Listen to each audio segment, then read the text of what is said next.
খেলা হলে 50 ওভার। ভাই অন্তত 20-40টা ওভার খেল। অফিস থেকে আসে রেস্ট টেস্ট নিয়ে ইফতারের আগে 50 ওভারের খেলা শেষ।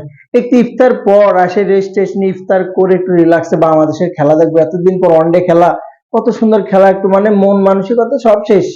মনে হচ্ছে যে অবস্থা, তাতে করে বাংলাদেশ ইফতারের আগে, এখন ইফতারের সময় আছে মোটামুটি বলা চলে 40 মিনিটের মতো, তার আগে মেবি রান করে নেবে। অলরেডি 40 রান প্লাস হয়ে গেছে, একটা উইকেট বাংলাদেশের।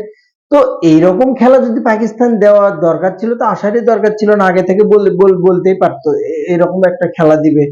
জাতা বাজে কন্ডিশন, নাহিদ রানা অনে ফায়ার। যেভাবে নাহিদ রানা আজকে বোলিং করেছে দেখার মতো ছিল, দুর্দান্ত ছিল, সেলুট দেওয়ার মতো। 5 আর 5টা উইকেট তুলে নিয়েছে, মানে ভাগে জুটিছে নাহিদ রানার মিরাজের এই 3টে উইকেট, আর 5 থেকে 9 উইকেট, ওটি 10 উইকেট শেষ। ভাগে আর অন্য কারোর উইকেট জোটেই নাই, ওরা নিজেরাই ভাগাভাগি করে নিয়েছে। শেষ পর্যন্ত এই 100+ টার্গেট।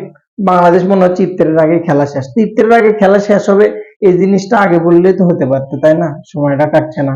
ভালো থাকুন, সুন্দর মতো পাকিস্তানকে ডেকে নিয়ে আসে বাজ দেওয়ার জন্য। বাংলাদেশ মেবি 8 থেকে 9 উইকেটে উইন হবে।